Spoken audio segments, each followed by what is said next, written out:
Do not piss off Jinshi. The moral of today's episode is do not piss off Jinshi. Episode 42 of Apothecary Diaries. What a fantastic episode. So much insight into Jinshi's character, seeing how, yes, he's lost his cool, and he's trying to keep himself calmed down. He's trying to keep himself... He's trying to remain Jinshi when he wants to be the man of authority. That's really the cool thing that we're getting in this episode. It's like he's fighting himself to keep that behind. And yes, obviously he's going to have to keep his persona because this is how he's hiding. But cool to see that we find out that Jinshi chose to become the eunuch Jinshi. That this was not the choice of the brother in order to protect him like I kind of originally thought. I thought the brother was trying to shield him from being assassinated by putting him back there, and then later on Jinshi would step forward and go on to the throne. But it looks like it's Jinshi's choice. He begged his brother, hey, let me do this. I was running away. And then again, in this episode, he finally has something that he's trying to protect, and he can't use that authority even though he really badly wants to. He wants to be the emperor that tells you, tell me what the hell is going on. It's so cool. It's so cool. But yes, this episode, really fantastic. I was really kind of expecting it to be based on the preview from the previous episode, but it did look like the preview... It trolled me. It trolled me really bad. Like last week, I seen that one shot of the guy walking out of the palace with the baby in his arms, and I thought it was Gyokuyou's baby. I'm like, oh, please don't tell me she's going to lose that baby. Not yet. She hasn't given birth yet. But yes, the other shot was, yes, the explosion. I thought that some attack was going to come, but it ends up being a comedic beat for Lakan destroying the gate, apparently. I love that his son shows up at the end of there, and he totally is... It seems like every child, even though, yes, one of them is an adopted child, I'm not sure if it's going to be one of those things where he claims that it's adopted, but it's not actually adopted. They both have the same little ear thing and the tails, except for just different animals, Maomao and this guy. But anyways, let's get in the episode proper, because there's so much to go through in this episode, and I absolutely love it. So let's do it. But yes, opening up the episode where we left off, that Gyokuyou is going into labor. They come there. They seem to have calmed her down. They do note the fact that, yes, it was a breech birth, but it seems like, based on what they're saying here, Loulan is mentioning the fact that Maomao's treatment is working. So that does imply to me that they can possibly get around that the baby has been turning, which is really fantastic. Again, the idea of having to actually cut open Gyokuyou, it's very, very risky. In this time frame with the setting they have, that is an extremely risky procedure. So I'm hoping that they can get around it. But yeah, this is where we finally do give an indication about how long Maomao's been gone. He actually points out here that she's been gone for 10 days. So we're over a week now, and they still haven't found her. But I do like the fact that, again, this is that first moment where we see that Jinshi is starting to get worked up, and he's trying to calm himself. And it's cool to have, Gwen over there, the quack. He's all flustered about what to do. What can I do? What can I do to help? And everybody's kind of saying, just get out of the way. Take care of the cat. Just take care of the cat. But again, it's one of those moments where Jinshi's going, okay, seeing somebody else like really flustered is kind of calming my nerves, even though it doesn't last. But yeah, so where we get the report that, yes, this person that is gone was named Tian, which is obviously Suirei. This is not going to be the actual eunuch they think. It was a foreigner that was brought in with all these other captives that were released. And yes, they don't seem to have any sort of ties. This is a surefire sign.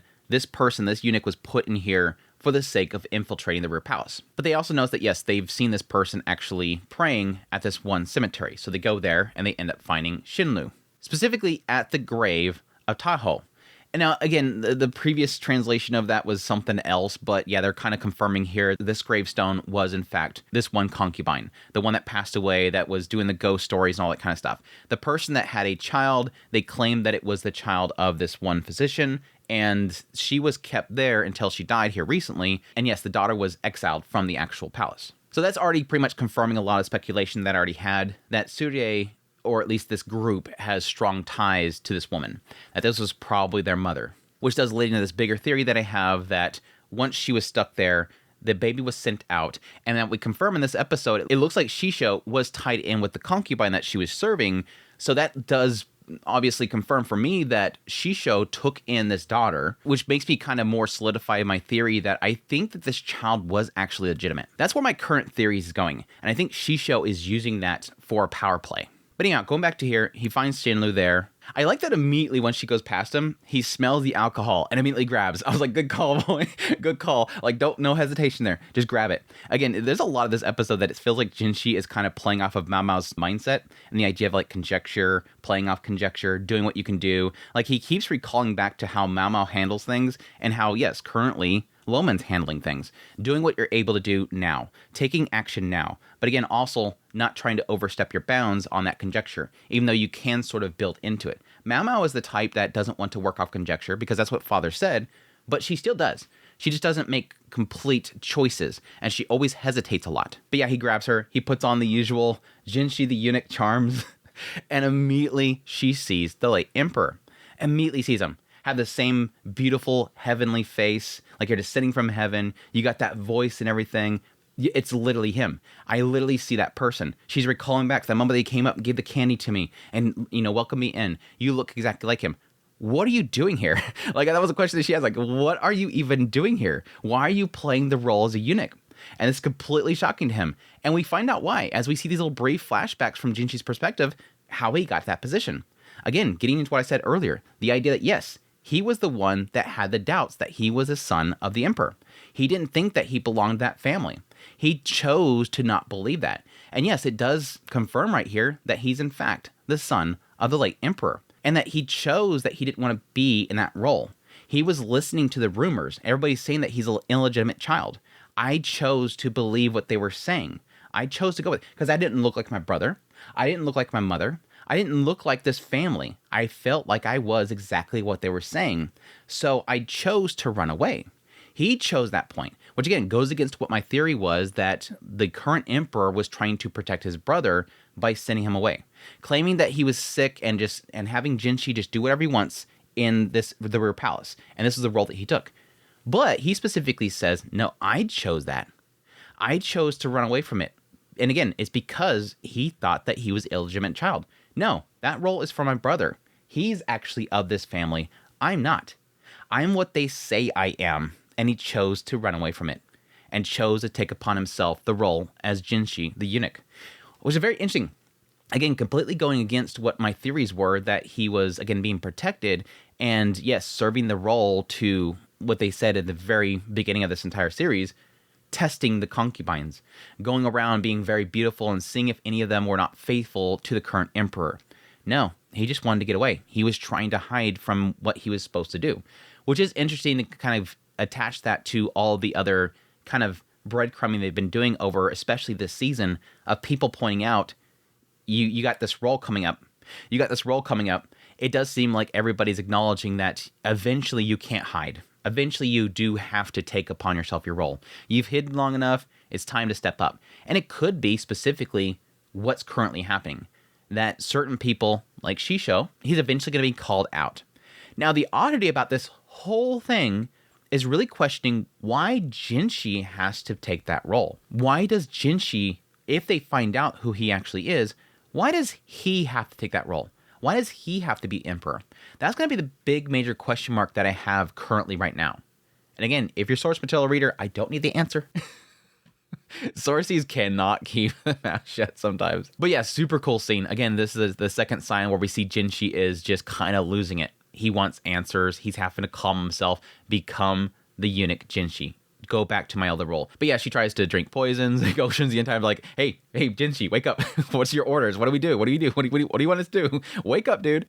Goshen was trying to play it off. Why are you being shaken up by this mere woman's joke? And he's like, what joke? She had that pale face. The moment she seen my face, she became pale. I do kind of wonder that aspect of her. And the idea, is she fearful because she's seeing a ghost, basically? This entire time, she's been brewing back here, being angry about what happened to their family.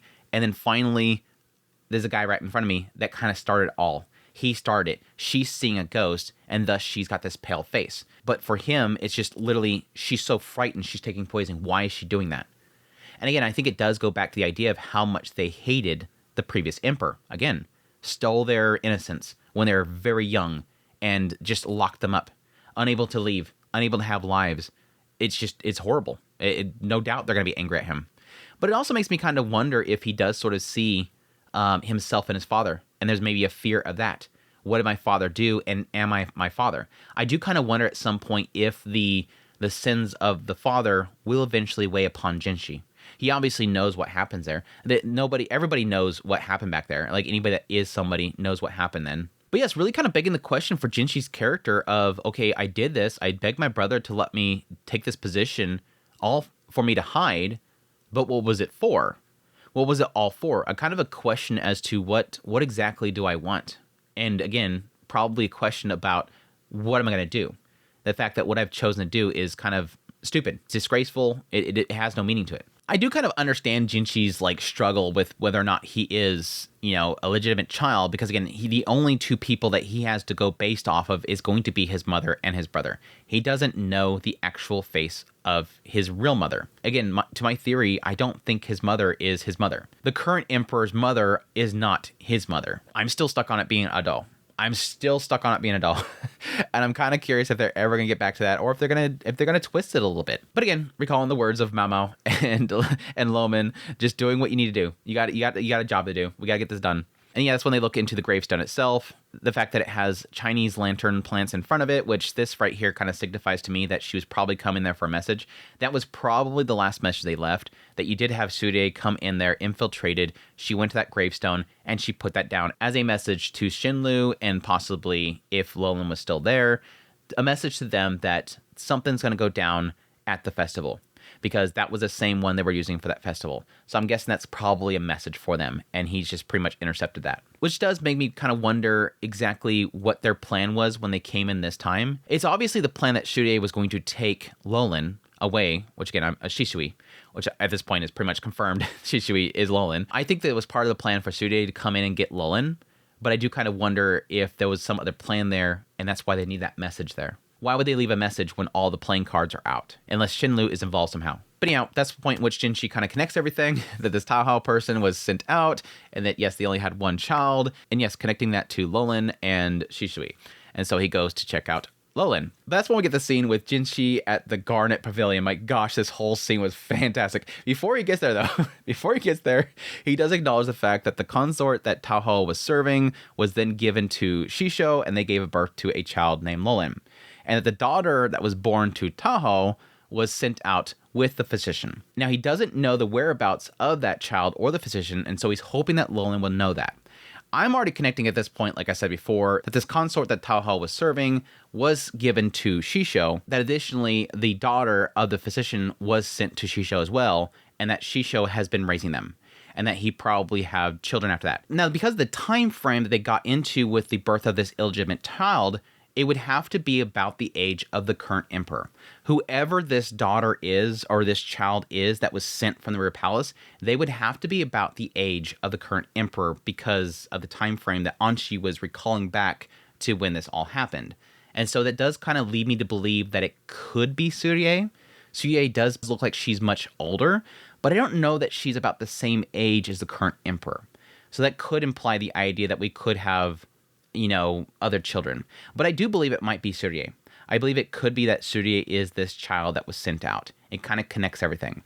Now, the question mark from beyond then is going to really be, okay, then who is, Shishou or Loulan? Is that going to be a child of Suirei, or is it going to be still the concubine / Shishou? That could be. But I'm kind of wondering if this is all a bloodline of that child. All the bloodline of this family. And that's what's going to basically blow up in this whole situation. Again, what will possibly be a legitimate child or bloodline that was, again, tossed from the palace.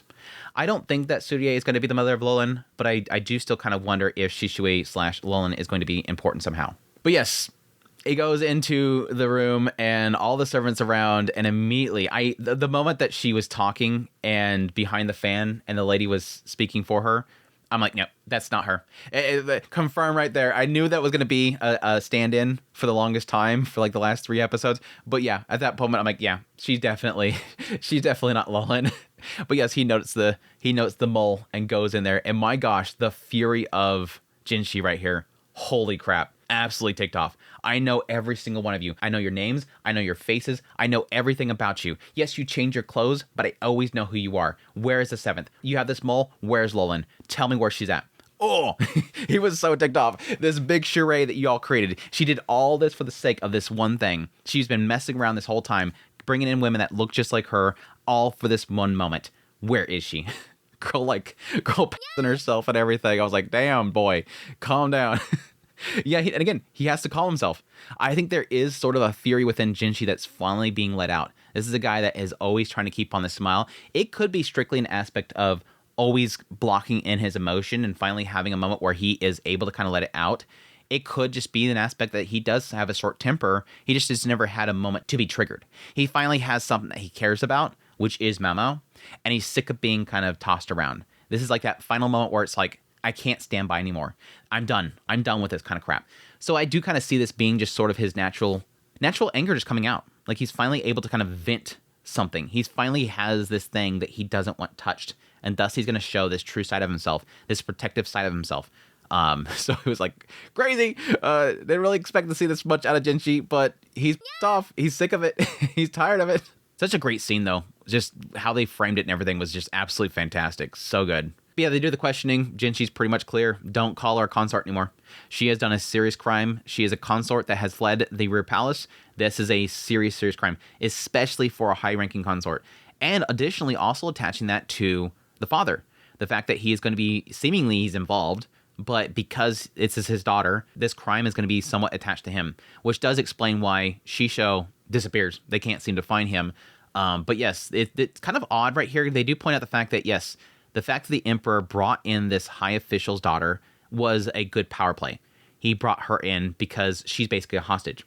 Because Shishou is such a senior official, that having her there is sort of a hostage that he won't do anything against the current emperor. So it's kind of a two-way road here that I kind of didn't really realize from the previous season. When they noted that Loulan came in there, they were more implying the idea of it's a power play by Shishou.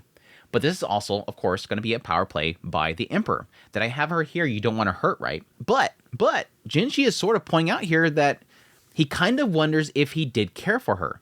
He says that, yes, it seemed like, Shishou cared for his daughter, but he kind of wonders now. He kind of wonders if he did, if the fact that Loulan was placed in there. Which just sort of does lead me towards the idea of, is Loulan even Shishou's daughter? Is she even his daughter? Is she somebody else? Because why would he put her in danger? She could be in danger being there. But at the same time, if he knew what Loulan was doing, if he knew this whole thing was happening, he could have had the mindset that she was never really there to even be worried about. That she was only in there in order to spy. In order to spy to find out what's happening in that rear palace. What is going on with the consorts and stuff. So it could be an aspect that he doesn't even care. He's just using it as an informant. Very interesting. But yes, that's when Lakan finds out. I thought that he knew back there, and that's why he was being so, staring daggers at Shishou. But no, he was just looking into the gun back there. Right here, he finally finds out about Maomao, and he freaking flips out. I'm coming, Maomao! Destroy the gate and everything like that. I like how his son has to come in there later on to see if he can lower the price on it. I love Lakan. I just, his character was so freaking interesting last season. And to see him being a Papa Bear again, I'm like, he's going to kill everybody. Shishou's dead. Shishou is so dead. It implies later on that Jinshi is wondering who he should go after. He first says, I need to find Loulan, but maybe Shishou first. No, I don't need to do that. Someone else is after him. Which I think right there, he's thinking Lakan is going to find him. Because Lakan's already questioning him about the assassination attempt. And I think Lakan might connect that already. But either way, Jinshi's like, but he's already investigating him.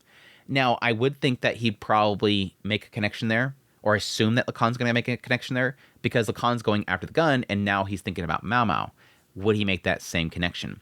Either way, it seems like Jinshi's going to leave it to him. But yeah, this is where Jinshi's connecting everything about Shenlu and Taoho, and then, of course, all this anger that has been brewing up in the rear palace itself, and obviously making that connection there. Then Lahan shows up. He's apparently been looking into the gun itself, and yes, Jinshi connects that this is the strategist's adopted son, because he has the law in his name, Lakan/Lahan, which I never knew that. I don't think I ever knew the fact that the beginning of their name is what sort of ties in with the family, which again does make sense in the idea that they connect this whole aspect of the Sui previously with Suirei and Shishou. But very interesting there. I don't think I ever connected that with a Chinese name, so I learned something new. But yes, he's pointing out the fact that he was looking through the treasury, trying to figure out information on the gun itself. He ends up finding the crops are going up, even though there hasn't been any sort of droughts or locusts, and the price on the metal has been going up, even though there's no construction going on. Which this immediately for me connects to, he's building an army. He's building weaponry. There's no doubt in my head that Shishou is currently building up weaponry. Probably the guns. Probably specifically the guns. He has the information on that. They got the schematics for it. He needs a lot of metal. He's probably making guns, which this is going to build into something that I'm kind of wondering, probably going to be in like season 3, if anything, that we're going to have like a full-scale war. Hopefully they can stop things before that happens. Like, I'm all for having some epic scale war in the middle of the story, but I'd rather it not happen. I'd rather just be kind of overcome the enemy through just sheer chess moves. Again, that's all about Lakan. He's a strategist, and I can see him totally playing a massive power play against Shishou. But that's what my mindset goes to. Because again, the crops themselves, which they implied before, a lot of it is in Shishou's territory. So why would Shishou's territory, his crops, suddenly go up in price even though they don't have a problem? It's because he's trying to pocket a lot of money. Even Lahan says it. There's a select few people that can do something like this. Yeah, one of them is probably going to be Shishou. So he's selling his crops for a high price, even though there's not a lack of it. And then he's pocketing a lot of the money and buying up a lot of metal in a way that would not be seen by people. And he's just been caught. So yeah, it looks like he's going to be looking into that, all for the repayment of lowering the price of the damaged gate. And again, Lahan and his like goofy little tail wag and everything like that. I'm like, it's just like Maomao. Apparently they're not blood related, but it still looks like Maomao. I can't not see it. I don't think we've ever seen Lahan before either. He seems very much so like Lakan, very so much like adopted father, like adopted son, I guess. But yeah, good stuff. Good stuff. This episode is such good stuff. My gosh, my theories are going crazy. Again, like I said before, I guess my current theory right now is that yes, this illegitimate daughter that I think is probably going to be blood related to the previous emperor was sent out from the rear palace. And because this consort that they were serving was kind of tied in with Shishou, once the consort was brought in, he also brought in that daughter, and that daughter is going to be Suirei. And again, my big massive question mark is going to be, what is the relation of Loulan/Shishou going to be this whole situation? It could be a legitimate daughter to Shishou, or he could probably have very little care for her despite that, and he has more focus on Suirei. He's playing power here, and he's using his daughter as a tool. But it could be that Loulan herself is somehow tied in with this as well. Either way, Loulan/Shishou was being used as a spy, and now currently Shishou is building up an army, and it's all going to blow up in their face. Really interesting. I'm super hyped for next episode. The preview looks like it's mostly around the festival, which I think is where a lot of this stuff is going to go down. It does have a brief shot of the envoy, so I'm kind of curious how they're going to play into everything. But cool stuff. Can't wait. Super hyped for the next episode, which sucks because it's 2 weeks out. I forgot to mention that earlier. Yeah, it looks like next week we will not have an Apothecary Diaries episode. Sucks. I hate broadcast conflicts, but I mean, we've been eating good. We've been eating good for almost 2 cores now. We can have a brief break, I guess. I'm kind of surprised that we didn't have a break between the 2 cores, but anyhow, we'll wait. We'll be patient. You can all suffer with me. Let's all cry into each other's arms while we wait for the next episode. But anyways, hope you guys enjoyed this video. As always, if you did, hit the like button down below, comment, let me know the episode. Again, if you are a source material reader, I don't need answer to any of the questions that I propose in this. We're just speculating and having fun. We'll discover it as the story tells us. But as per usual, greatly appreciate you guys' support. If you like this content and you want to support the channel more, I have links in the description below. Greatly appreciate it. But until next time, y'all take care.